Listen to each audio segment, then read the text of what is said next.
Hi అండి, నా evening routine cooking video ఎలా ఉంటుందో చూసేయండి. స్టవ్ పైన పాలు పెట్టేసి పిల్లలకి కాంచేసి చల్లార్చి హార్లిక్స్ వేసినానండి. ఈరోజు ఈవినింగ్ స్నాక్స్ కింద ఏం చేయలేదండి, అందుకే బ్రెడ్కి జామ్ అప్లై చేసి ఇచ్చేసినామంటే పాలు బ్రెడ్ తినేస్తారు.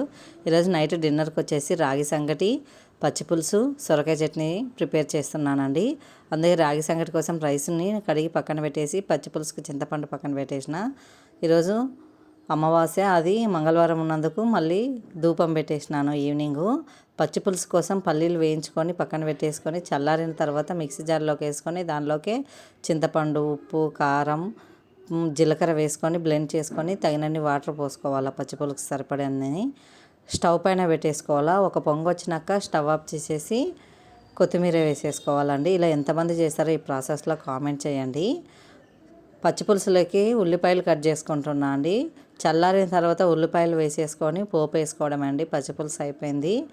అలాగే సొరకాయ పచ్చడి కోసం సొరకాయని పైన చెక్క అంతా తీసేసుకొని చిన్న ముక్కలుగా కట్ చేసుకొని పక్కన పెట్టుకొని, అలాగే టమాటాలను పచ్చిమిర్చిని కూడా వాష్ చేసుకొని టమాటాలను పచ్చిమిర్చిని కట్ చేసుకొని స్టవ్ పైన పెన్నం పెట్టేసుకొని ఆయిల్, గుప్పడి పల్లీలు, పచ్చిమిర్చి వేసుకొని వేగనివ్వాలండి. లో టు మీడియం ఫ్లేమ్ పెట్టుకోవాలి మంటని. వేగిన తర్వాత పక్కన ప్లేట్లోకి తీసేసుకొని అదే ప్యాన్లోకి ఆయిల్, టమాటాలు, సొరకాయ ముక్కలు వేసుకొని మూత పెట్టి మగ్గనివ్వాలి. మూత పెట్టడం వల్ల త్వరగా మగ్గిపోతాయి సొరకాయ ముక్కలు. కాస్త పసుపు వేసుకొని కలిపేసుకొని మరోసారి మూత పెట్టేసేయాలండి. సొరకాయ ముక్కలు, టమాటాలు మగ్గిపోయినాయండి. కొత్తిమీర వేసి స్టవ్ ఆఫ్ చేయడండి. రోల్ని శుభ్రం చేసుకొని పల్లీలు, పచ్చిమిర్చి వేసుకొని దంచుకుంటున్నా అండి. దానిలోకి ఉప్పు, జీలకర్ర, వెల్లుల్లి వేసుకొని దంచుకోవాలండి. టమాటాలు, సొరకాయ ముక్కలు కూడా చల్లారిపోయినాయండి, వేసుకొని దంచుకోవాలి.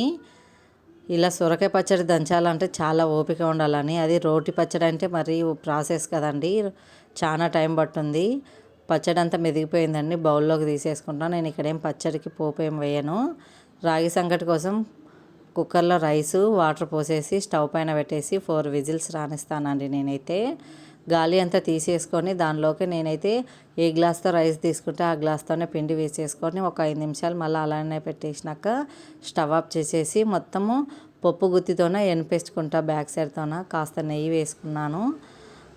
ముద్దలుగా ప్రిపేర్ చేస్తున్నానండి మొత్తము రాగి సంగటిని. ఈ రాగి సంగటిని నేనైతే కడప డిస్టిక్లో ఉన్నప్పుడు నేర్చుకున్నానండి. పక్కింటి ఆంటీ వాళ్ళు నేర్పించినారు.